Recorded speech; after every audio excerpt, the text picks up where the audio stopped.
আসসালামু আলাইকুম রহমতুল্লাহি ওবরাকাতু। আলহামদুলিল্লাহ, আল্লাহ তাআলার অশেষ মেহরবানিতে আমি ভালো আছি। আশা করতেছি আপনারা সকলে ভালো আছেন। তো আজকে আমি আপনাদের সামনে আরেকটি নতুন ভিডিও নিয়ে আসলাম। আজকে আমি আছি আপনার গাজীপুর জেলার কাপাসী উপজেলার সিংহশ্রী ইউনিয়নের বেলাশী একটি গ্রামে। গ্রামের আঁকাবাঁকা পথের কিছু রাস্তা আপনাদের সামনে তুলে ধরার চেষ্টা করব।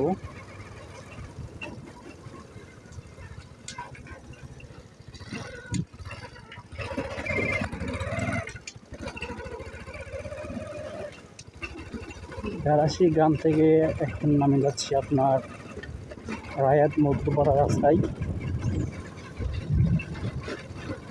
বিশেষ করে হচ্ছে আপনার